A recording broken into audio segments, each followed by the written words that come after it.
Hello, everybody. Welcome back to Firewalls Don't Stop Dragons. I'm your host, Kerry Parker. Today we have episode 391 for August 26th, 2024. I got a news show for this week. Lots of interesting stories this week.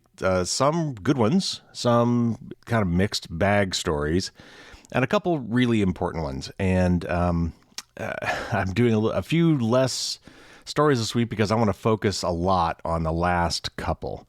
First of all, the big national public data breach. This is a company you've probably never heard of, and yet somehow they had 3 billion records on people, which is not the same as people. I mean, there's only 8 billion people on the planet, right? But nevertheless, a lot of information. This is being called the biggest breach of all time to date. I mean, things could always get worse because they just got worse. There's a lot of nuance to this story. There's a lot of impacts from this story that I think have been glossed over or not talked about.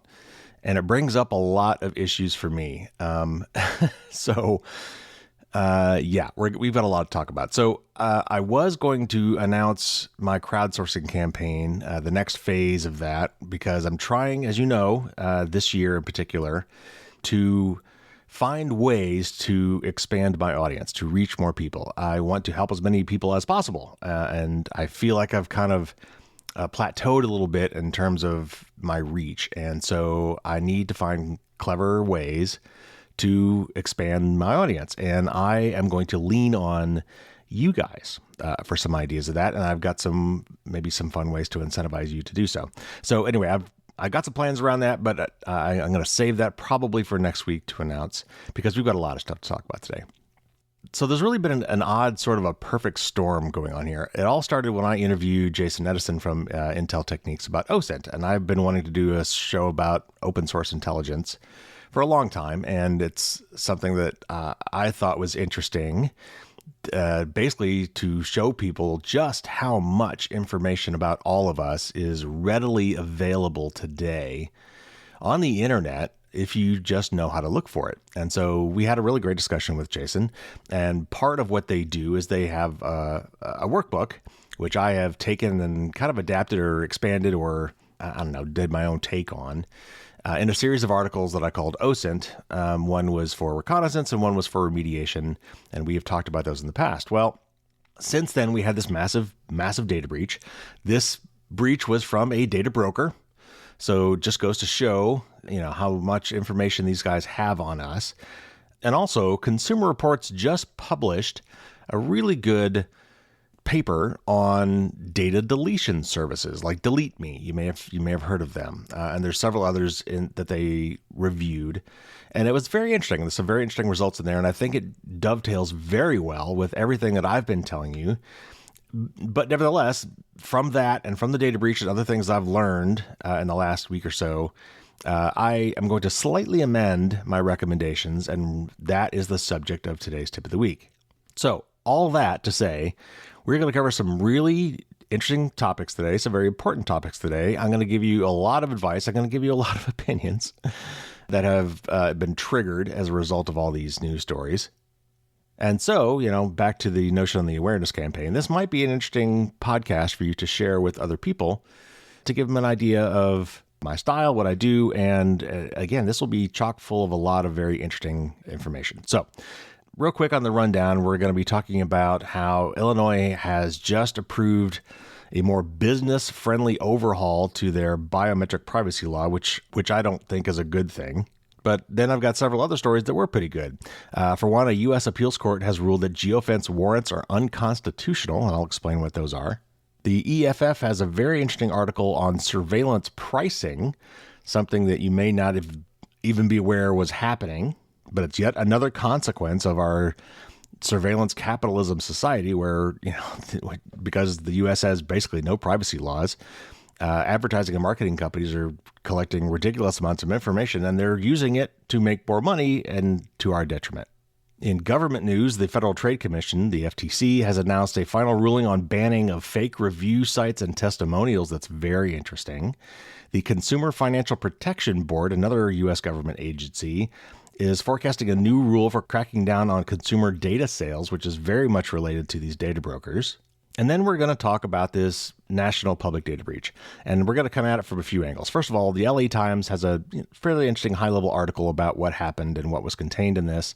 I'm going to kind of do that just to lay some groundwork. And then Troy Hunt, who I've interviewed a couple times before and who is most well known for his very, very useful website called Have I Been Pwned, did a really interesting blog article where he analyzed or tried to analyze a lot of this purported data that was part of this breach. As part of what he does, he ends up getting copies a lot of this breach data so that he can put it into his database and people can find out, hey, was I affected by this breach? And then I'm going to talk very briefly about the Consumer Reports article or paper that they did evaluating a lot of these data deletion sites that I've been talking about in my OSINT tip of the week and blog articles. And they came to a lot of the same conclusions that I did, though with some actual, semi-statistical data. There was a small sampling of what they did, but it was still interesting results. And I want to share the high-level results with you. And then we will get to my tip of the week where I kind of take all that in. I'm going to let loose a whole bunch of opinions, and then I'm going to kind of give you a modified or amended set of recommendations for what you can do about all of this. So lots to talk about. Let's get to it.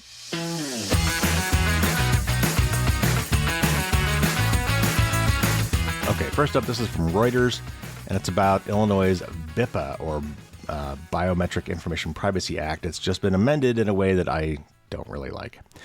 Illinois Governor J.B. Pritzker has signed a bill into law that will significantly curb the penalties companies could face for improperly collecting and using fingerprints and other biometric data from workers and consumers. The bill passed by the legislature in May and signed by Pritzker, a Democrat, on Friday amends the state's Biometric Information Privacy Act, or BIPA, B-I-P-A, so that companies can be held liable only for a single violation per person rather than for each time biometric data is allegedly misused. The amendments will dramatically limit companies' exposure in BIPA cases and could discourage plaintiffs' lawyers from filing many lawsuits in the first place, management-side lawyers said. BIPA, a 2008 law, requires companies to obtain permission before collecting fingerprints, retinal scans, and other biometric information from workers and consumers. The law imposes penalties of $1,000 per violation and $5,000 for reckless or intentional violations. Companies have faced massive verdicts and settlements in BIPA cases. In 2020, Facebook agreed to pay $650 million to settle a class action lawsuit accusing it of violating BIPA by using facial recognition technology to allow users to tag photos of their friends. And earlier this year, the BNSF Railway paid $75 million to settle claims that it improperly collected biometric information from tens of thousands of truck drivers. A federal judge had ordered the railroad company to pay $228 million after the first ever trial in a BIPA case, but later ordered a new trial, finding that a jury should have decided damages. The changes to the law effectively overturn a 2023 Illinois Supreme Court ruling that said the companies could be held liable for each time they misused a person's private information and not only the first time. The case involved claims that fast food chain White Castle Systems Incorporated scanned fingerprints of nearly 9,500 employees without their consent, which the company said could cost it more than $17 billion if it lost at trial. White Castle earlier this year settled the case for $9.4 million. The state court had held in a separate case earlier that year that plaintiffs had 5 years to sue for violations of BIPA, rejecting a 1-year window pushed by business groups. Together, the two decisions meant that workers and consumers could file lawsuits alleging many more violations of BIPA over a longer period of time, potentially leading to multi-billion-dollar judgments. The bill also explicitly allows companies to obtain written consent to collect biometric information electronically, a key development as many businesses use clickware agreements, emails, and text messages to obtain consent rather than asking consumers to sign agreements by hand. Okay, as usual, the article is actually longer than that. That's my edited version, but there's several things I want to bring out here. First of all, look, I get it. Yeah, doing $1,000 per violation could really rack up if you did something a bunch of times based on the same information. I can kind of see where they might want to limit that, but I think they should increase the amount then, because $1,000 is nothing. They talked about these settlements, and again, these are settlement numbers, meaning that the original lawsuit could have been for much, much more money. But a lot of these things never go to trial. So the Facebook one never even went to trial. It was probably for many billions of dollars, but they settled for $650 million, which to Facebook is absolutely nothing. They're a multi-billion dollar company. $650 million is a drop in the bucket. That was no penalty for them. That is a cost of doing business that they will be happy to pay to keep doing what they're doing. Now, this White Castle thing, $17 billion is an awful lot of money for White Castle, I'm guessing. That, I'm sure, is some crazy worst case scenario. Maybe that's the $5,000 case if they thought it was egregious. But they settled that case for under $10 million. That is kind of the way these things work. So I'm not a lawyer, and maybe this actually is kind of a good compromise, but it sure doesn't sound like one to me. I'm actually really bummed that this was signed. It really takes a lot of teeth out of this very, very interesting and one of the first of its kind biometric protection laws and privacy laws in the United States. The other part about, they used to take written consent. And I realize it's hard to do, but yeah, it should be hard to do. And what they call these click wrap agreements, that is what that basically means is that's the click here to agree, which everybody does because no one reads the agreements. And that's it. You've just agreed to do it. And now none of this stuff applies. They're free to take your biometric information and probably use it however they want. It should be difficult to get that consent. So I'm really bummed out about this. That's a shame. All right, but now let's get to some good news. A federal appeals court has ruled that geofence warrants are unconstitutional, a decision that will limit the use of the controversial search warrants across several U.S. states.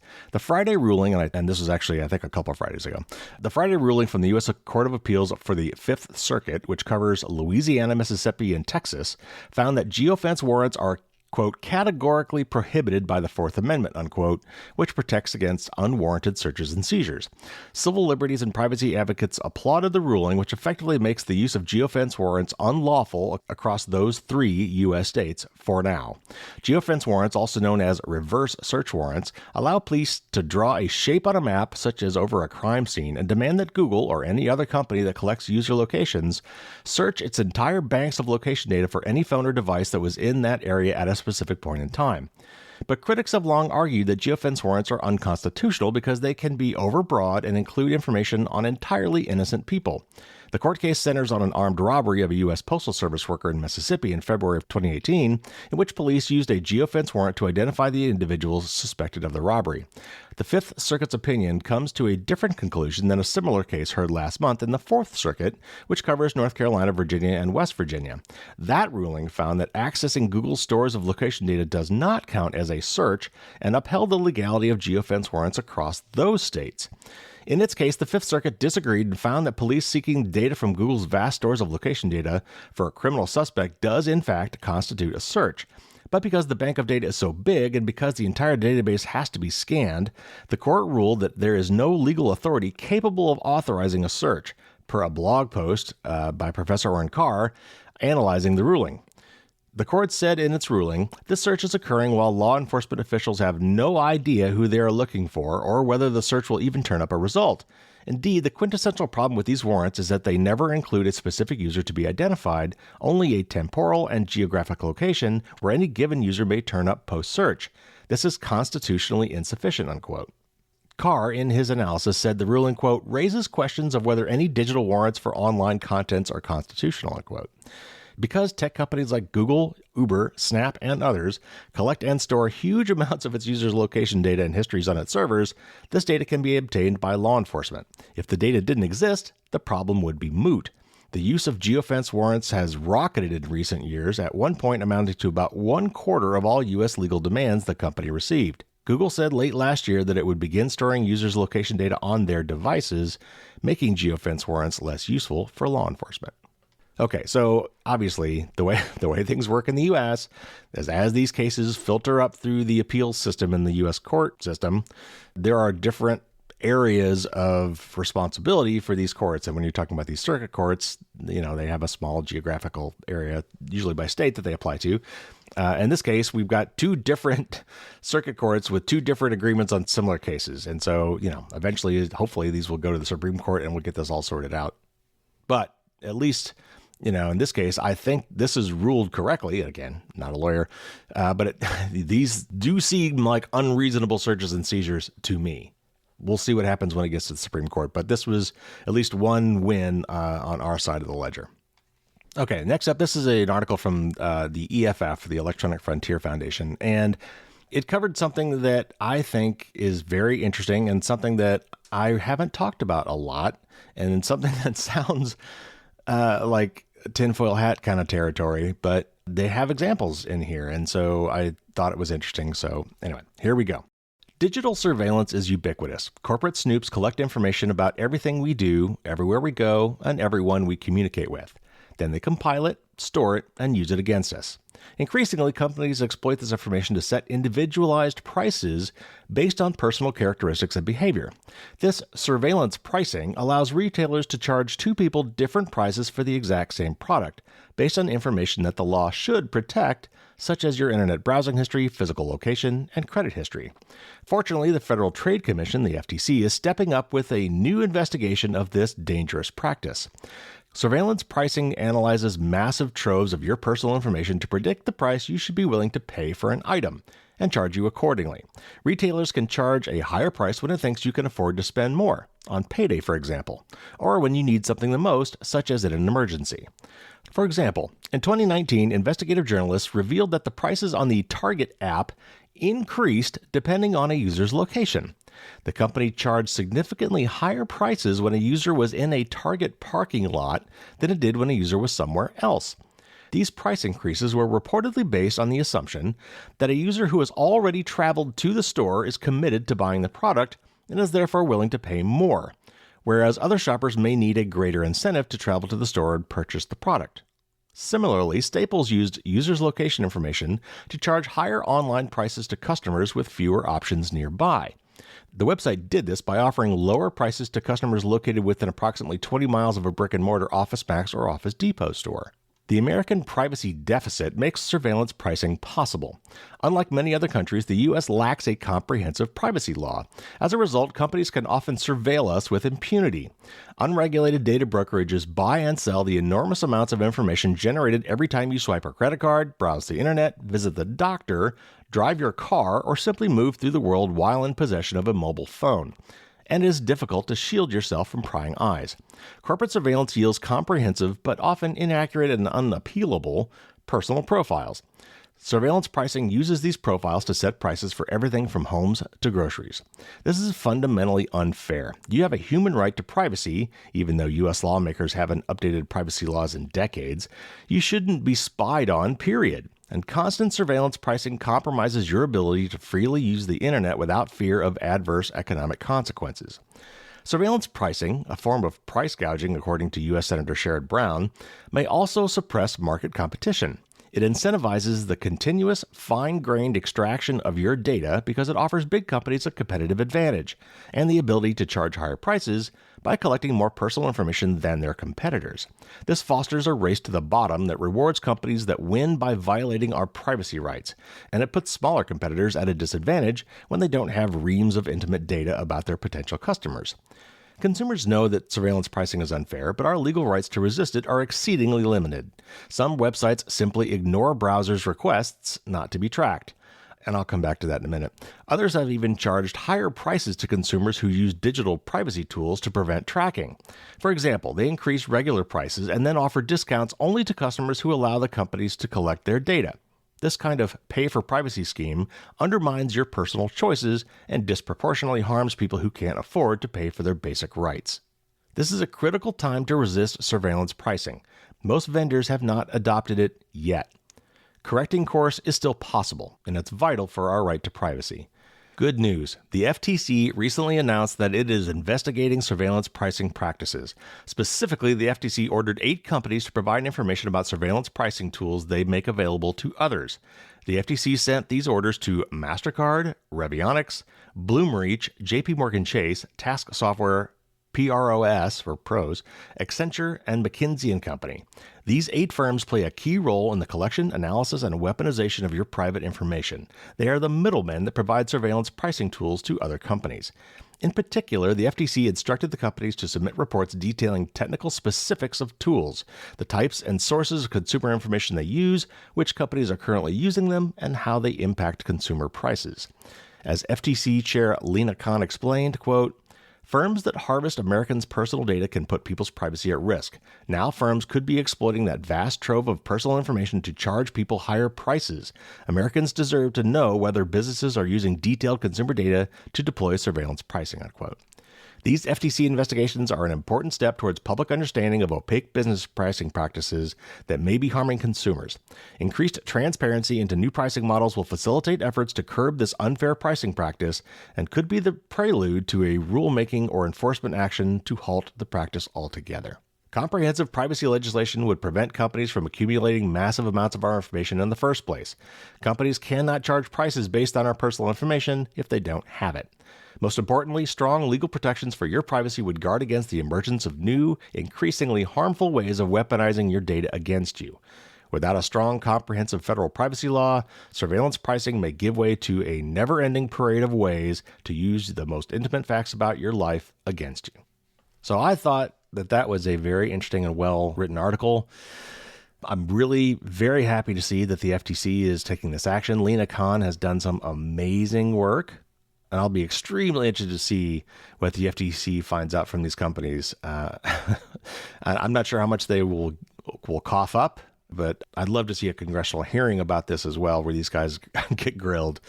But anyway, information transparency is always the first step. So we'll see what comes out of this. Oh, and I did say I was going to come back to that one thing I said about browsers ignoring requests not to be tracked. That is about the do not track flag, and also about global privacy control. These are both web standards that were developed to try to give the user a global, universal way to say, hey, just don't track me. I don't consent to any tracking. And as you might imagine, a lot of the websites didn't like that. They didn't like any kind of a global way of doing that. They wanted to force you to notice a consent for every single one, including all those stupid cookie pop-ups and things like that. So that war is still being fought. But anyway, that's what that was referring to. All right, next up, another story about the Federal Trade Commission and our hero, Lena Khan. This one is actually just straight up from the FTC.gov website. The Federal Trade Commission today announced a final rule that will combat fake reviews and testimonials by prohibiting their sale or purchase and allow the agency to seek civil penalties against knowing violators. This is a quote from Lena Khan. Quote, "Fake reviews not only waste people's time and money, but also pollute the marketplace and divert business away from honest competitors. By strengthening the FTC's toolkit to fight deceptive advertising, the final rule will protect Americans from getting cheated, put businesses that unlawfully game the system on notice, and promote markets that are fair, honest, and competitive," unquote. So specifically, this final ruling will prohibit the following 6 things. First, fake or false consumer reviews, customer testimonials, and celebrity testimonials. The final rule addresses reviews and testimonials that misrepresent that they are by someone who does not exist, such as AI-generated fake reviews, or who did not have an actual experience with the business or its products or services, or that misrepresent the experience of the person giving it. It prohibits businesses from creating or selling such reviews or testimonials, which, by the way, is a thing that happens. I've had them offered to me multiple times. It also prohibits them from buying such reviews, procuring them from company insiders, or disseminating such testimonials when the businesses knew or should have known that the reviews or testimonials were fake or false. 2. Buying positive or negative reviews. The final review prohibits businesses from providing compensation or other incentives conditioned on the writing of consumer reviews expressing a particular sentiment, either positive or negative. It clarifies that the conditional nature of the offer of compensation or incentive may be expressly or implicitly conveyed. 3. Insider reviews and consumer testimonials. The final rule prohibits certain reviews and testimonials written by company insiders that fail to clearly and conspicuously disclose the giver's material connection to the business. It prohibits such reviews and testimonials given by officers or managers. It also prohibits a business from disseminating such a testimonial that the business should have known was by an officer, manager, employee, or agent. Finally, it imposes requirements when officers or managers solicit consumer reviews from their own immediate relatives or from employees or agents, or when they tell employees or agents to solicit reviews from relatives, and such solicitations result in reviews by immediate relatives of the employee or agents. 4. Company-controlled review websites. The final rule prohibits a business from misrepresenting that a website or entity it controls provides independent reviews or opinions about a category of products or services that includes its own products or services. And I will definitely come back to that one in a minute. 5. Review suppression. The final rule prohibits a business from using unfounded or groundless legal threats, physical threats, intimidation, or certain false public accusations to prevent or remove a negative consumer review. The final rule also bars a business from misrepresenting that the reviews on a review portion of its website represent all or most of the reviews submitted when reviews have been suppressed based upon their ratings or negative sentiment. And finally, misuse of fake social media indicators. The final rule prohibits anyone from selling or buying fake indicators of social media influence, such as followers or views generated by a bot or hijacked account. This prohibition is limited to situations in which the buyer knew or should have known that the indicators were fake and misrepresented the buyer's influence or importance for a commercial purpose.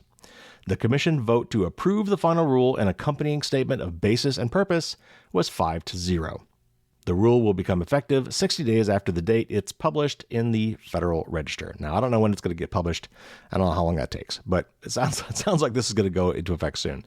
The 5-0 there is important because the way most of these commissions work in the United States is the controlling party gets to pick the chairperson, and otherwise the rest of the chairs, the rest of the positions on that commission that does the voting for these rules is usually evenly split between the two parties in the U.S., the Republicans and the Democrats.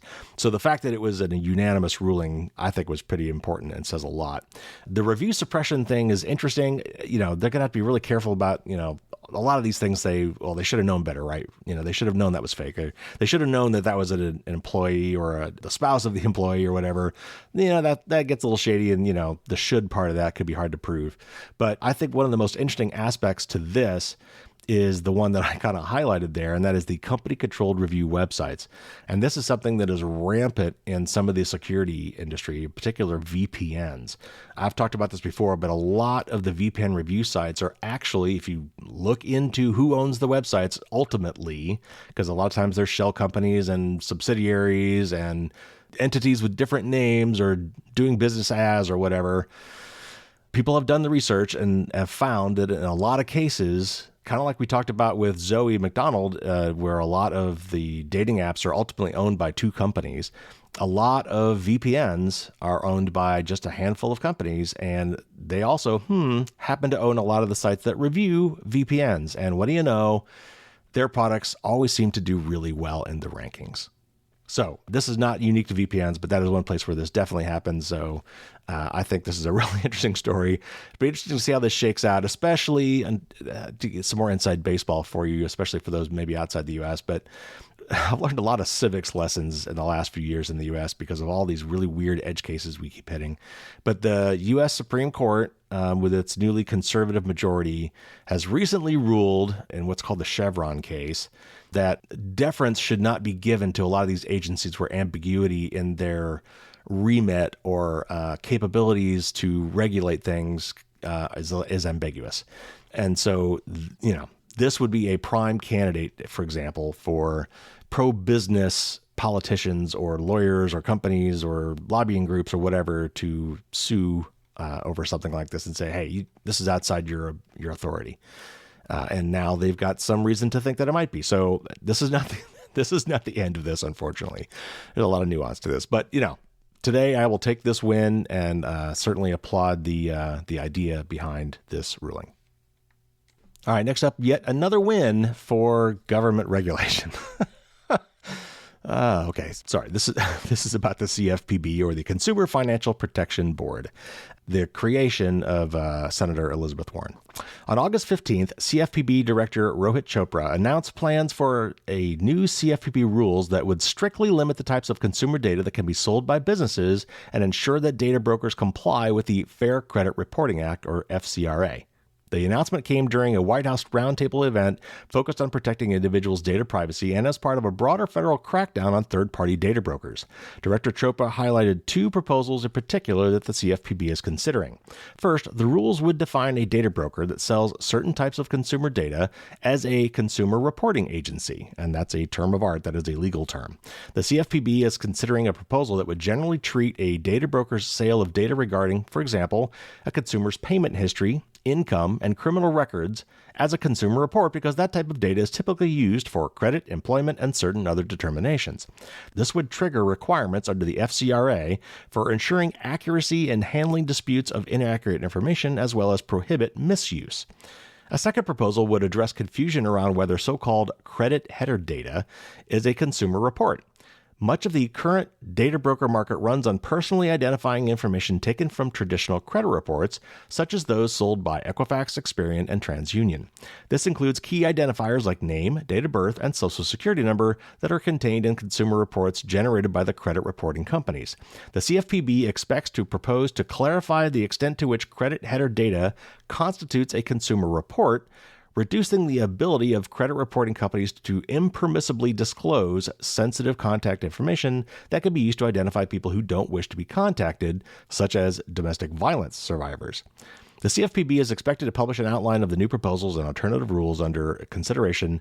The new CFPB rule proposals are set to have a significant impact by making data brokers subject to the FCRA.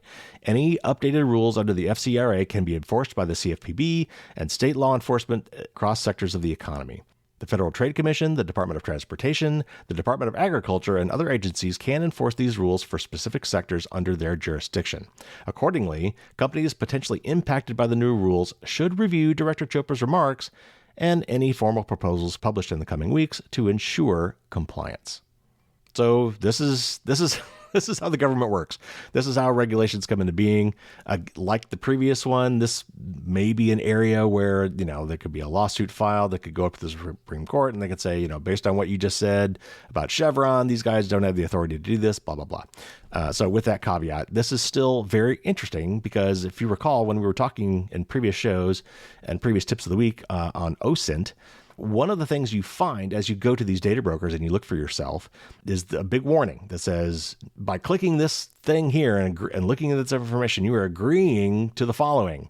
And it's all this language, which seems oddly the same across multiple sites, is that you're not going to use this information for hiring purposes or sentencing guidelines or, certain things that turn out to be part of the Fair Credit Reporting Act. Like any information that is held about somebody and reported, like the information that is gathered about people and made available in situations like this, like through data brokers and people search sites, they don't want any part of the FCRA, because if they are subject to the FCRA, all of a sudden that gives them a whole lot of regulatory headaches. They've got to be a lot more transparent about what they're doing with that data. They've got to give everybody the ability to find and review that data for errors, a way to report those errors and a timely manner for those errors to be fixed. They don't want to deal with any of that. So a lot of these sites get away with not being subject to that by putting up that warning that you, quote unquote, agree to, that says, hey, you're not going to do any of this stuff that would get us in trouble. You're not going to use this in any way. Of course, there's nothing preventing you from doing so. You're just saying you're not going to do that, and that gets them off the hook. So this is a shot across the bow for those data brokers saying, hey, for at least some of this stuff that we know that you're giving out, if you're doing this, then we're going to come looking for you if you do it wrong. Okay, so now is the part of the program where we get to talk about this data breach. I told you we were going to talk about this last week because it's been all over the news. And like most of these kind of data breaches, there's a lot of nuance and weirdness and angles to this story that get glossed over. And it becomes very confusing. And so I'm going to first read kind of your regular mainstream news article about what happened, which includes, by the way, some interesting points about things you could do to protect yourself, which I wanted to cover and we'll talk about a little bit too. But then I'm going to read you an article from Troy Hunt that really gets into how messy it is to look at some of the data in these sorts of massive data breaches and try to make sense of it and even try to put numbers on it. Like this whole 3 billion people number is totally glossing over a lot of really important details about what that even means. So anyway, let's start with this article from the LA Times. About 4 months after a notorious hacking group claimed to have stolen an extraordinary amount of sensitive personal information from a major data broker, a member of the group has reportedly released most of it for free on an online marketplace for stolen personal data. The breach, which includes social security numbers and other sensitive data, could power a raft of identity theft, fraud, and other crimes, said Teresa Murray, Consumer Watchdog Director for the U.S. Public Interest Research Group. or USPIRG. And this is a quote from Murray, quote, "If this, in fact, is pretty much the whole dossier on all of us, it certainly is much more concerning," unquote, than prior breaches. And then quoting again, "And if people aren't taking precautions in the past, which they should have been doing, this should be a 5-alarm wake-up call for them," unquote. According to a class action lawsuit filed in the U.S. District Court in Florida, or Fort Lauderdale, Florida, the hacking group US DoD claimed in April to have stolen personal records of 2.9 billion people, and that's not really people, from national public data, which offers personal information to employers, private investigators, staffing agencies, and others doing background checks.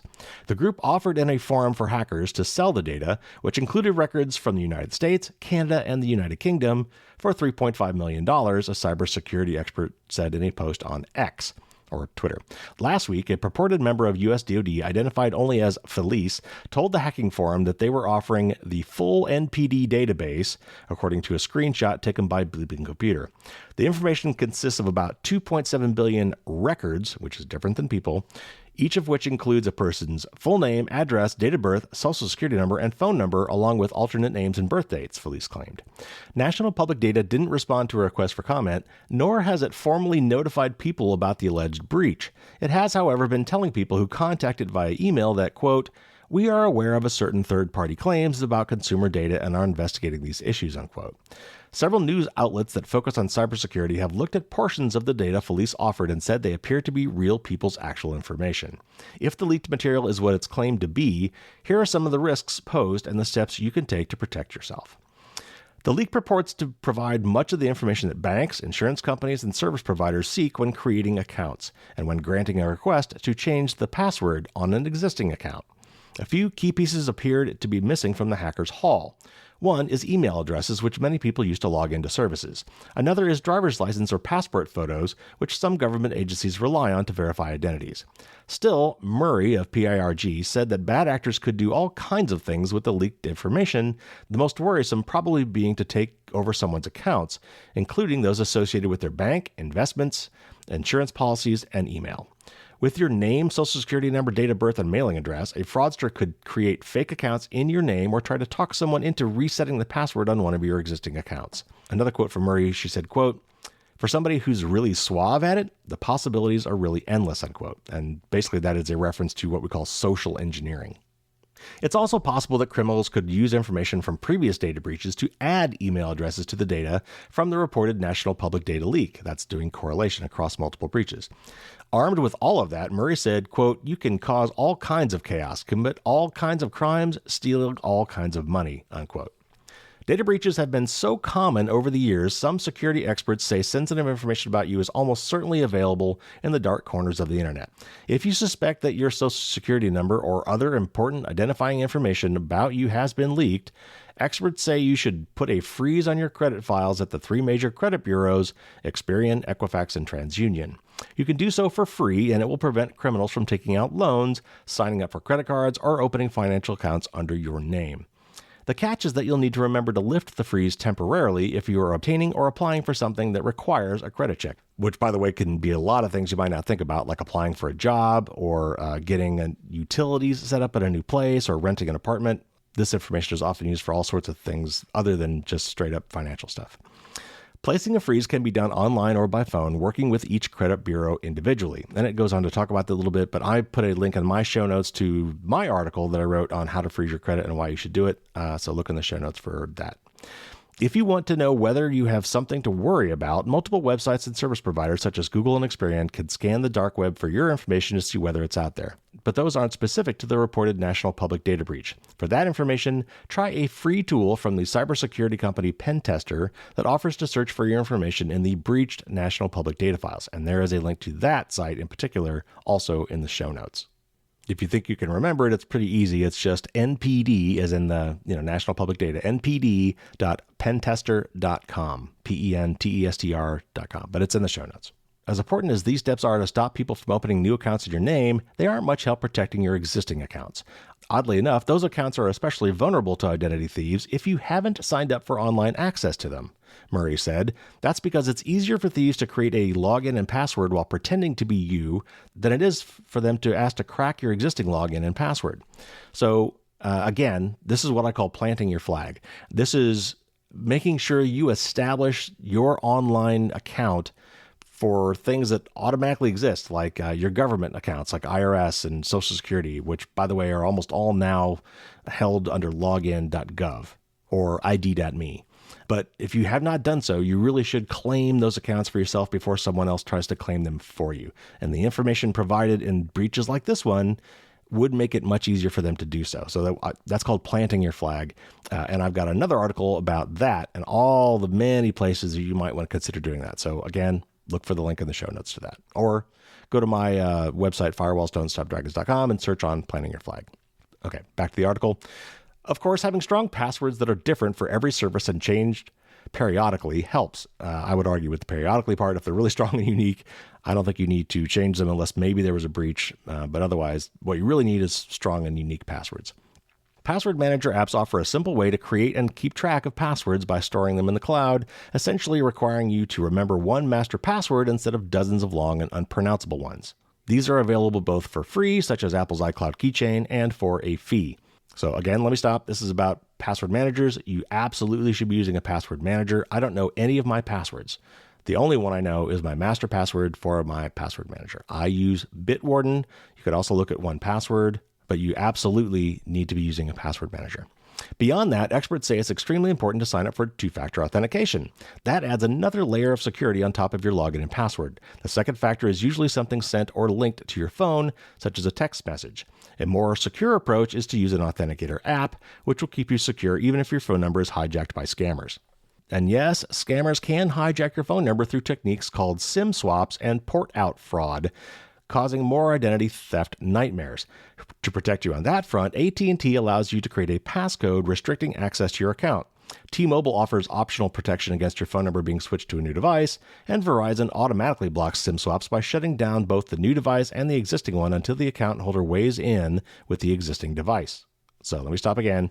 Two-factor authentication is also a very important thing. You should be enabling that at as many places as you can. Yes, I know it's a pain, but it does give you another layer of different kind of protection. If someone manages to somehow guess your password or bypass the password part of authentication, then this two-factor authentication gives you another layer of protection. It's painful. Yes, I get that, but it is very good to have, especially on your important accounts. That's financial, medical, insurance, social media, email, all of those things should be protected with two-factor where you can.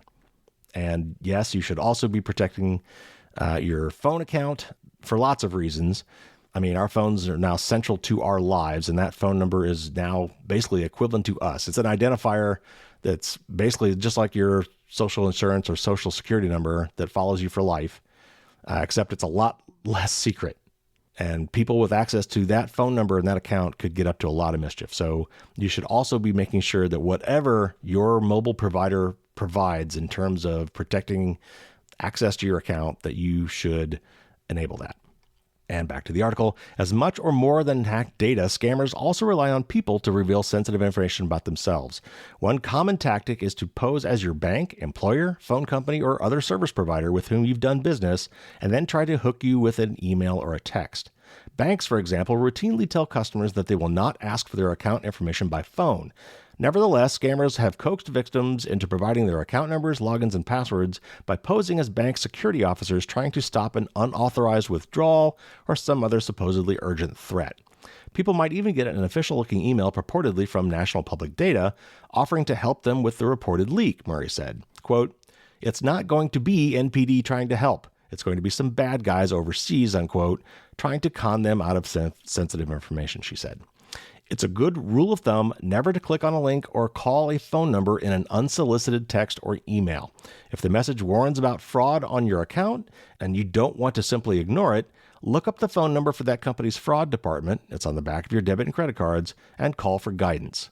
One final quote from Murray, quote, "These bad guys, this is what they do for a living. They might send out tens of thousands of queries and only get one response, but that response could net them $10,000 from an unwitting victim.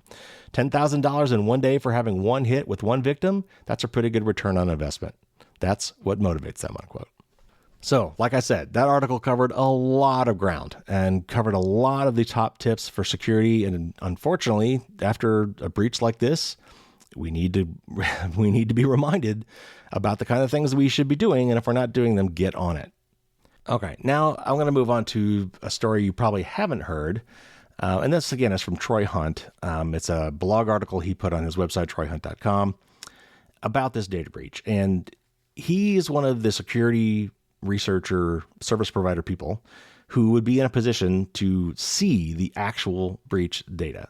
Oftentimes, it's made available to him. He's also plugged into the kind of the darker corners of the internet where these bits of data are traded and sold. So he basically gets a hold of this data and securely goes through it all. And then part of what he does, he offers a service called Have I Been Pwned, HIBP for short, that lets you look up mainly by email address, but he also now offers phone number to see if you have been a part of any particular breach or how many breaches that you've been a part of based on that identifier. The other reason I want to read this article is it really kind of dives into like what is a breach? Like what is this data that they're selling? What does it look like?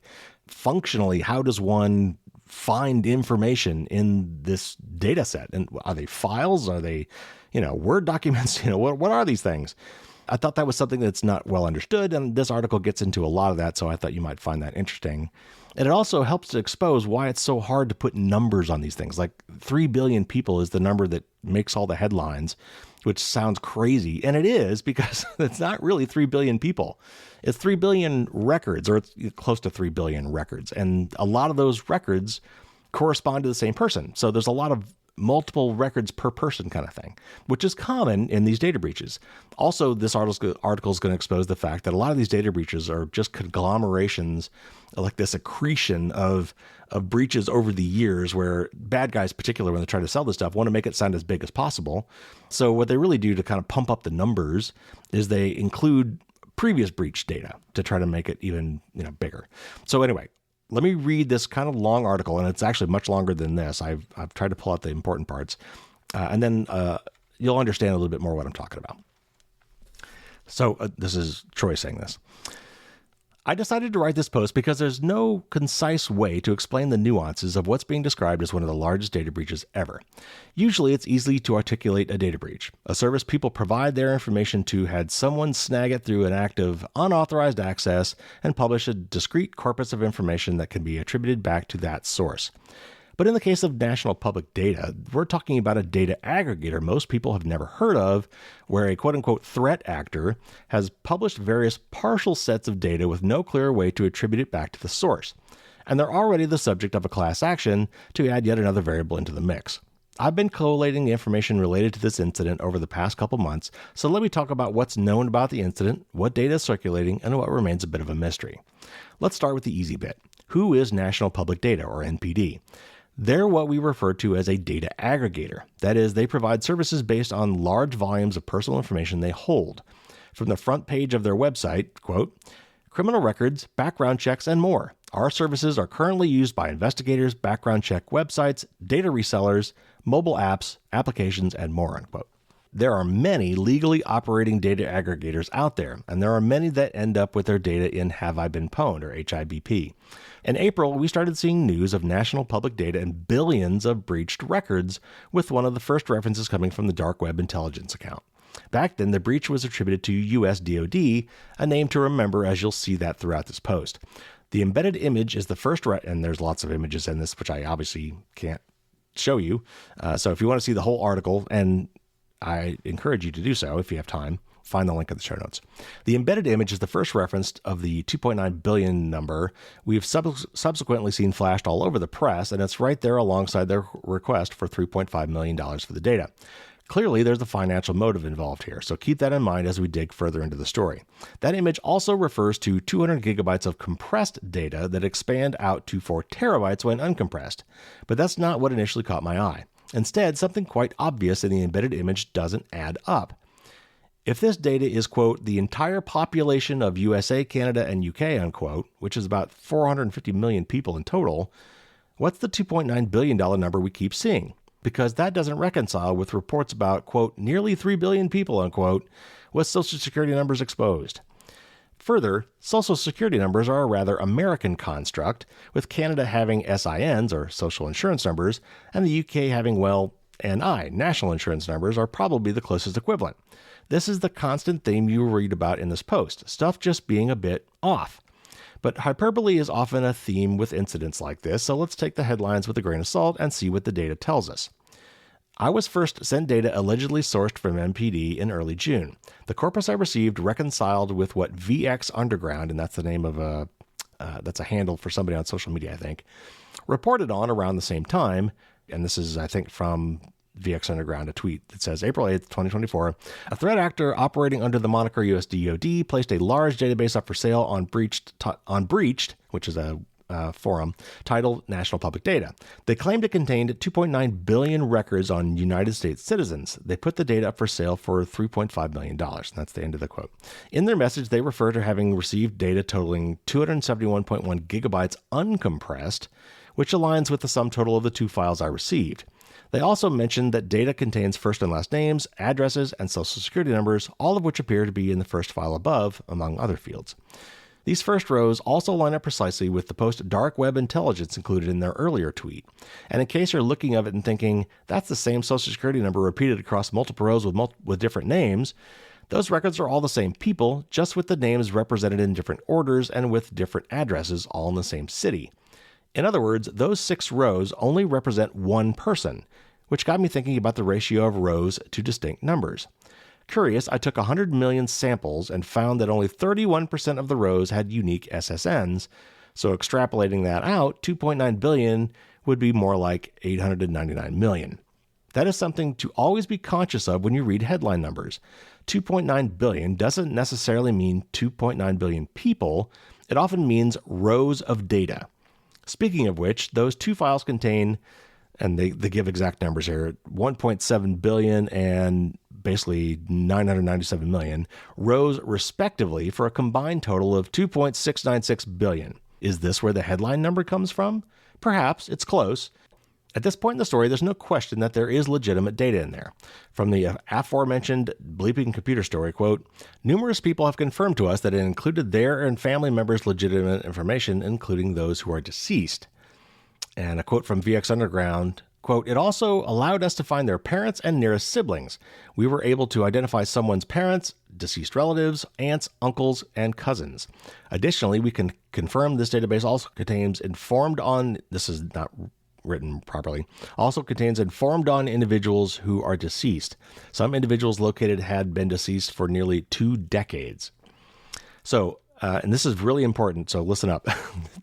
Right in the middle of Troy's article on this, he says, a quick tangential observation in the same tweet. The database does not contain information from individuals who use data opt-out services. Every person who used some sort of data opt-out service was not present. I'm not sure how rock solid that is. And of course, it doesn't say which opt-out services. Maybe if you used a really crappy opt-out service, then your data is still in here. I think the point that is being made here is that people who had taken the time to delete their data, which is what I've been telling you to do for the past couple of weeks, were not listed in this account. So this company had removed them, this data broker basically, had, probably because they were required to, removed people who said they wanted to be removed from this list, and therefore escaped being part of this breach, supposedly. So anyway, let me move on. None of the data discussed so far contains email addresses. That doesn't necessarily make it any less impactful for those involved, but it's an important point I'll come back to later as it relates to HIBP. So, this data appeared in limited circulation as early as 3 months ago. It contains a huge amount of personal information, even if it isn't 2.9 billion people. And then, to make matters worse, it was posted publicly last week. Up until this point, pretty much everything lines up, but for one thing. Where is the 4 terabytes of data? And this is where it gets messy, and we're now getting into the territory of partial data. Earlier this month, a 27-part corpus of data alleged to have come from NPD was posted to Telegram, and this image, which again is a picture you can't see, representing the first 10 parts at 4 gigabytes each. The compressed archive files totaled 104 gigabytes, and contain what feels like a fairly random collection of data. Many of these files are archives themselves, with many of those then containing yet more archives. I went through and recursively extracted everything, which resulted in a total corpus of 642 gigabytes of uncompressed data across more than 1,000 files. If this is partial, what was the story with the 80 gig partial from last month? Who knows? But in those files above were 134 million unique email addresses. Just to take stock of where we're at, we've got the first set of SSN data, which is legitimate and contains no email addresses, yet is allegedly only a small part of the total NPD corpus. Then we've got this second set of data, which is larger and has tens of millions of email addresses, yet is pretty random in appearance. The burning question I was trying to answer is it legit? The problem with verifying breaches sourced from data aggregators is that nobody willingly, or knowingly, provides their data to them. So I can't do my usual trick of just asking impacted HIBP subscribers if they'd used NPD before. Usually, I also can't just look at data aggregator breach and find pointers that tie it back to the company in question due to references in the data mentioning their service. In part, that's because this data is just so damn generic. Take the earlier screenshot with SSN data. How many different places have your first and last name, address, SSN, etc.? Attributing a source when there's only generic data to go by is extremely difficult. The kludge of different file types and naming conventions in the image above worried me. Is this actually all from NPD? Usually you'd see some sort of continuity, for example, a heap of .json files with similar names, or a swath of SQL files with each one representing a dumped table, and SQL is a query language for databases. The presence of people data blah blah blah .csv ties this corpus together with the one from the earlier tweet, but then there's stuff like acuity 10.1.1022.zip. Could that refer to acuity, because with a single C and a single T, because the document name actually had 2 C's and 2 T's in it, which I wrote about in November? HIBP isn't returning hits for email addresses in that folder against the acuity I loaded last year, so no, it's a different corpus. But that archive alone ended up having over 250 gigabytes of data with almost 100 million unique email addresses, so it forms a substantial part of the overall corpus of data. The large criminal export.csv.zip file caught my eye, in part because criminal record checks are a key component of NPD services, but also because it was only a few months ago we saw another breach containing 70 million rows from a U.S. criminal database. And see who that breach was attributed to? US DoD, the same party whose name is all over the NPD breach. I did actually receive that data, but filed it away and didn't load it into HIBP as there was no email addresses in it. I wonder if the data from that story lines up with the file in the image above. Let's check the archives.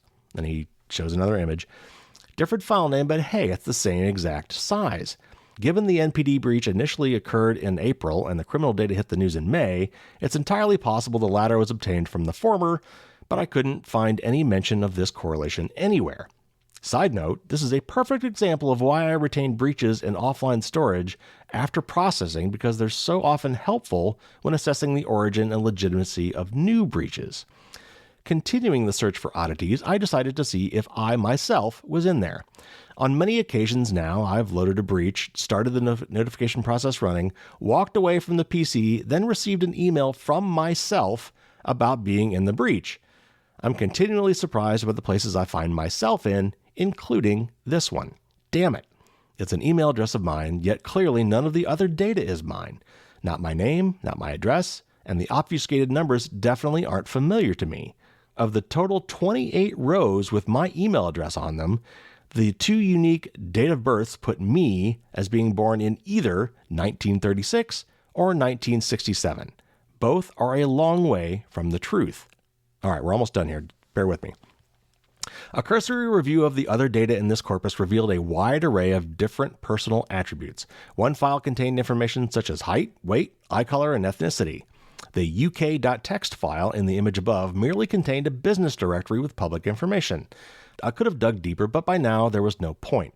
There's clearly some degree of invalid data in here. There's definitely data we've seen appear separately as a discrete breach, and there are many different versions of partial NPD data.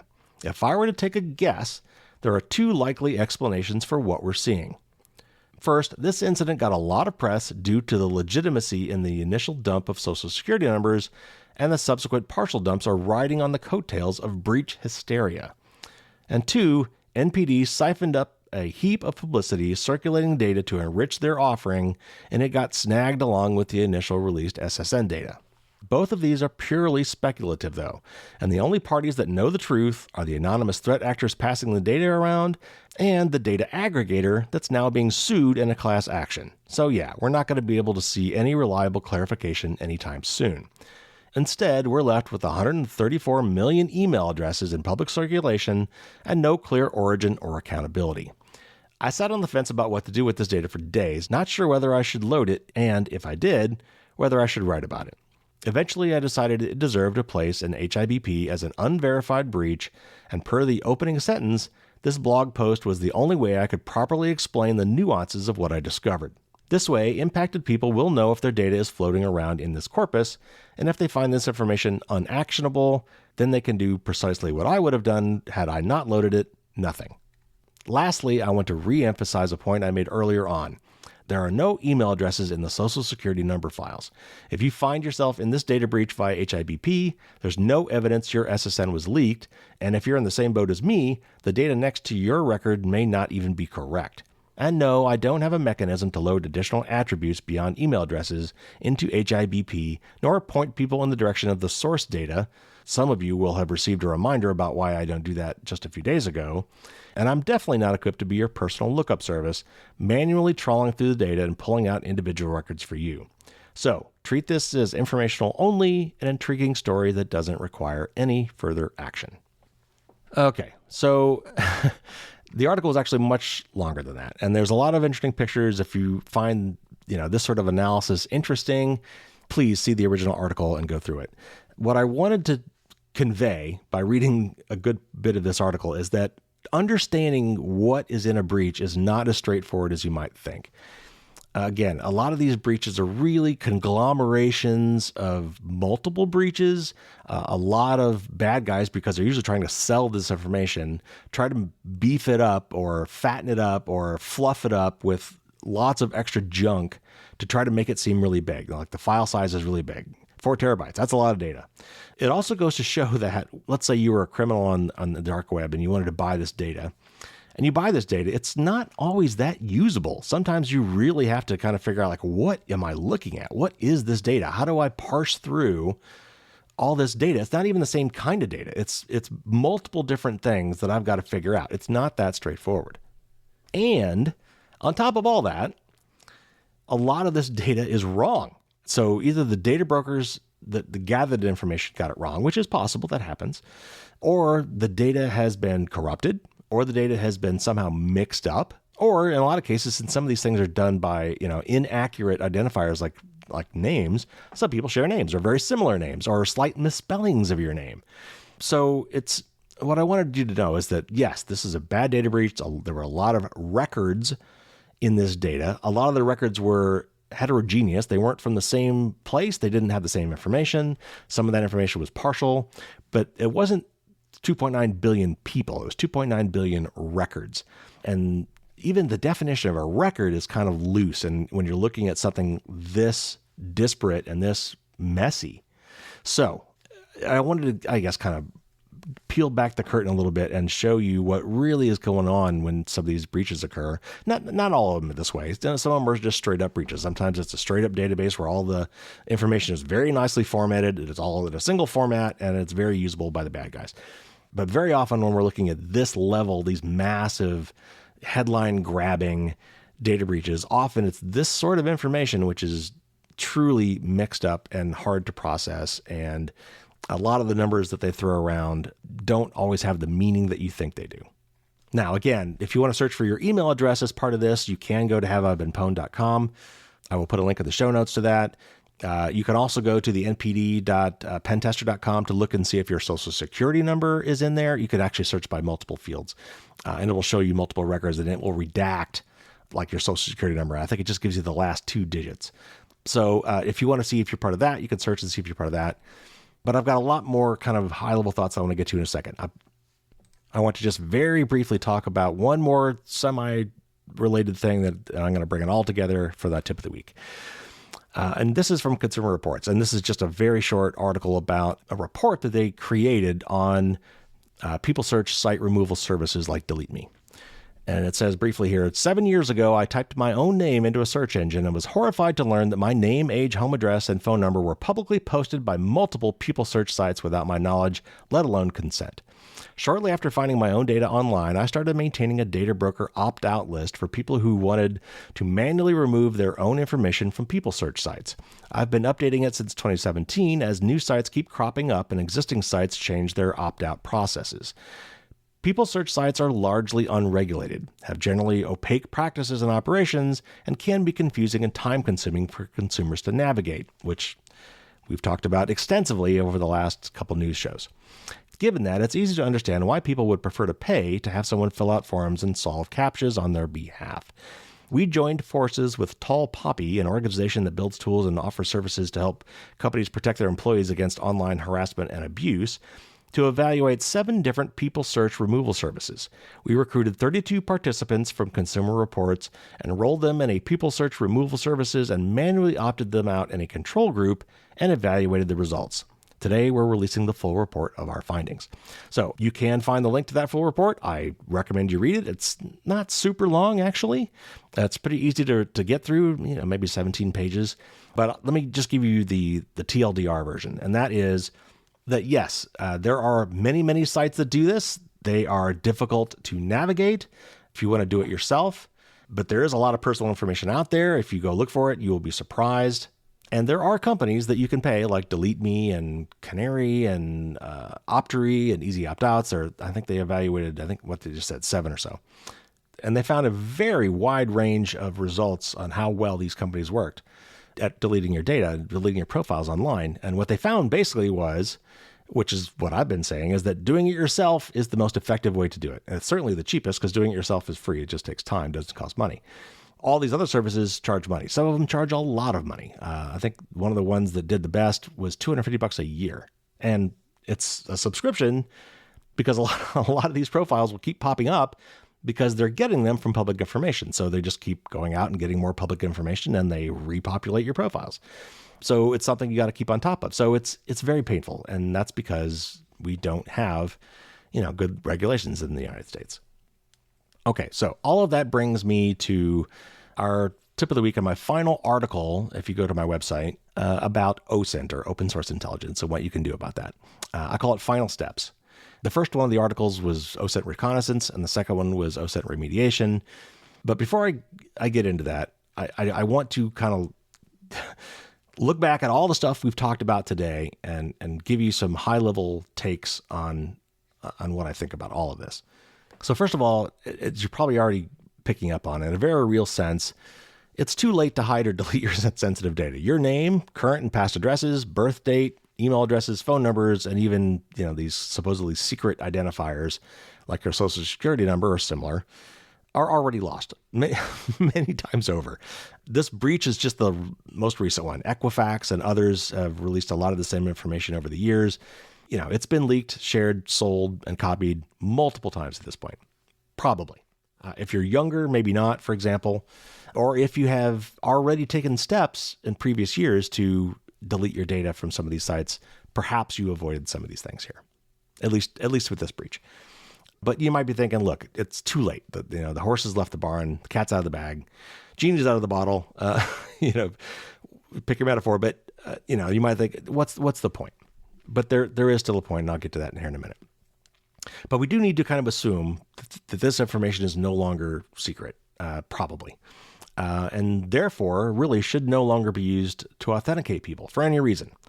That means we need some new way to authenticate people. This is an opportunity for us, both from a government side and from a corporate side, personally also, to do something smart, something new, something different, taking into account everything that we've learned to date about how this information, gets lost and abused.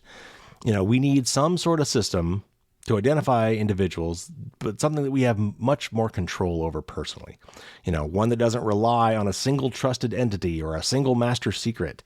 One that allows the data subject, that's you and me, the people whose information we're talking about, to share only as much information as we want to, for example, not everything all at once, and only share what is explicitly necessary. There are people who have done a lot of research into this already. It's time for for us to come together and figure out some new way for us to open credit card accounts and rent an apartment and get evaluated by employers that doesn't do what we've been doing so far, because it just doesn't work.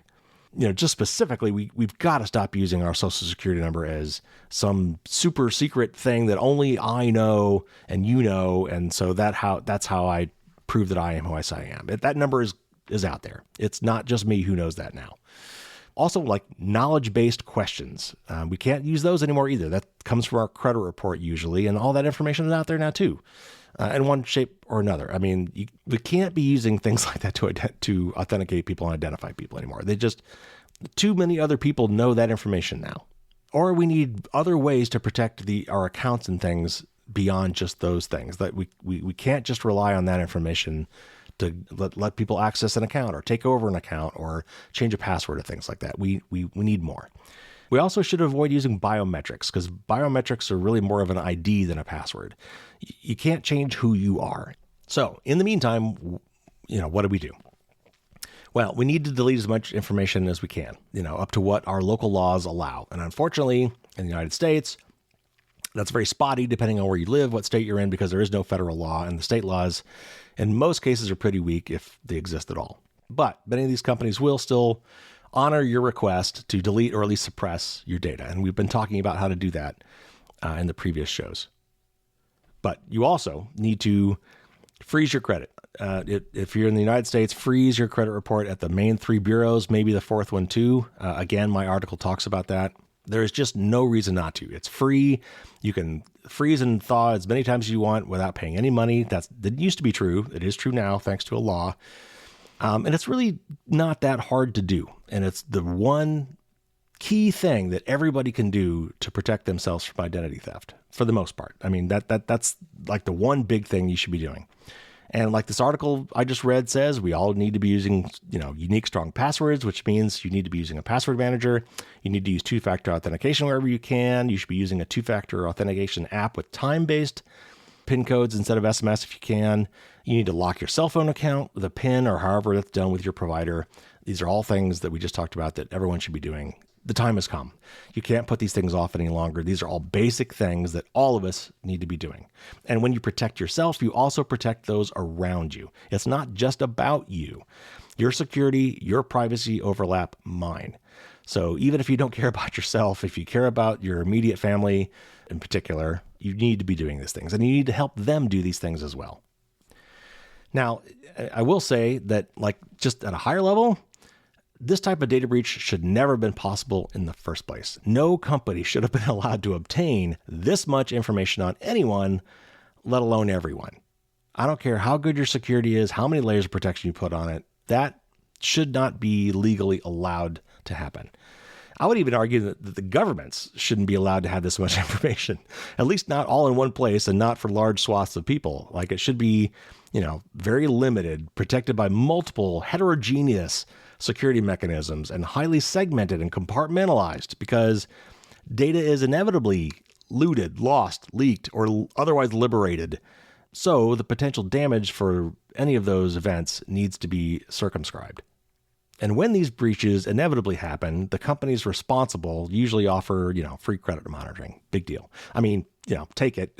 Why not? But it's just not sufficient. I think that they should also offer to delete any data they have on you. And then I think they should pay, for 5 to 10 years of a data deletion service. In addition, by the way, to the credit monitoring. The credit monitoring is just as a bare minimum. They really need to do more. And of course, if we had privacy laws with teeth, they would be paying major fines as well. And by the way, a lot of companies offer these kind of things as perks. When I worked at Cisco, one of the free things you could get as an employee was you could get free credit monitoring. That was really nice. If you're a company owner or have influence within your company, look into offering perks like not just credit monitoring, but these data deletion services too for all your employees and their immediate family. That's a great perk and doesn't cost a lot of money, I think, and especially if you get a bulk rate. Help your employees to clean up their act. Help your employees to do the kind of things that I'm asking them to do here. But at the end of the day, it is just not right to expect people to manage their data like this. It's just not feasible. It's not fair. And this is why we need consumer protection regulation and privacy laws.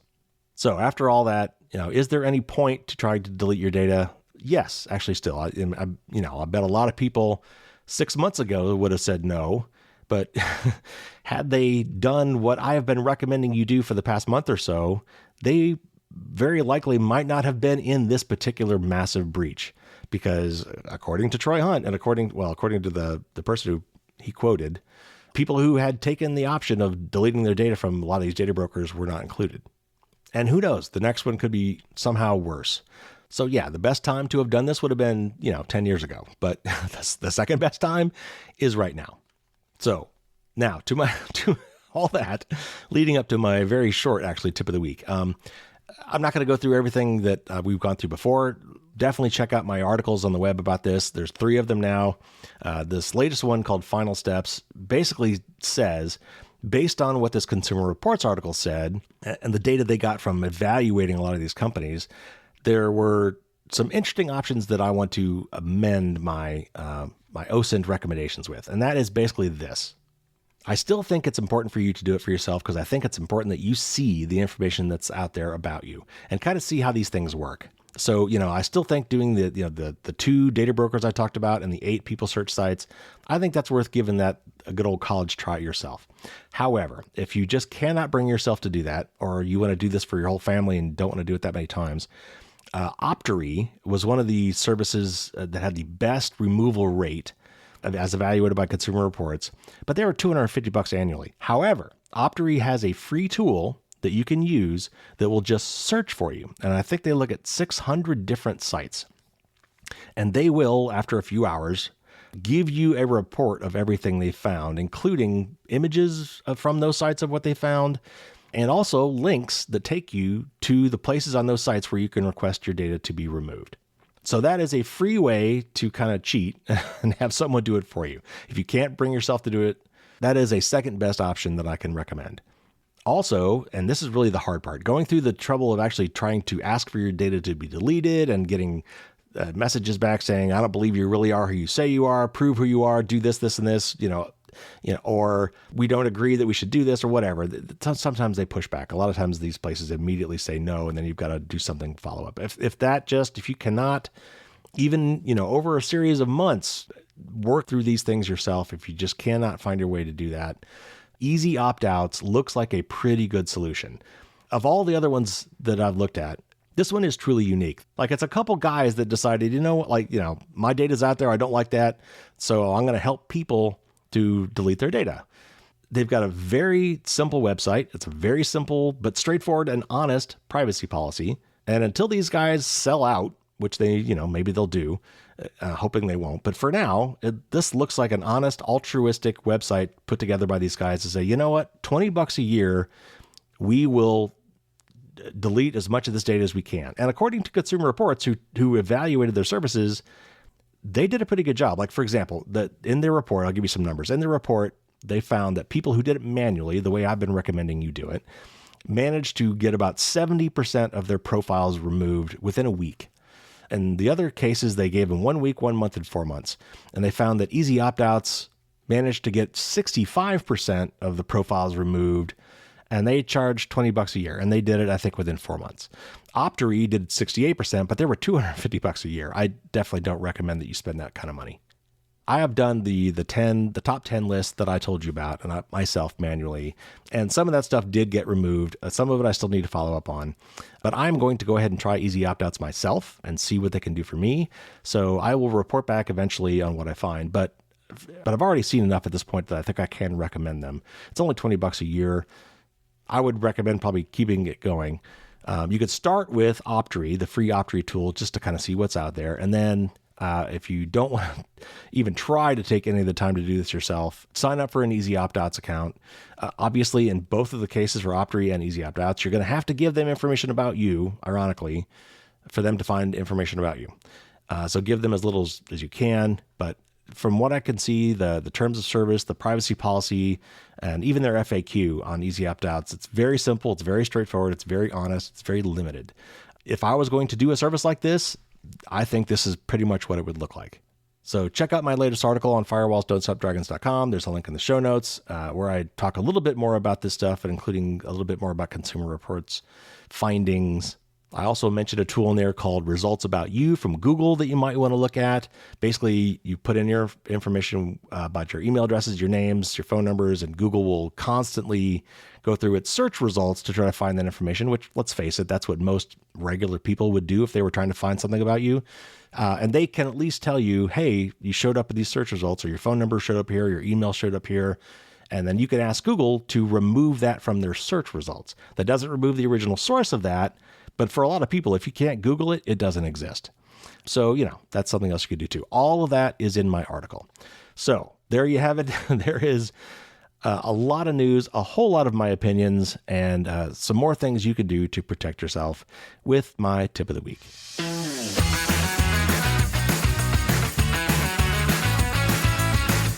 Whew. Wow, that was a lot.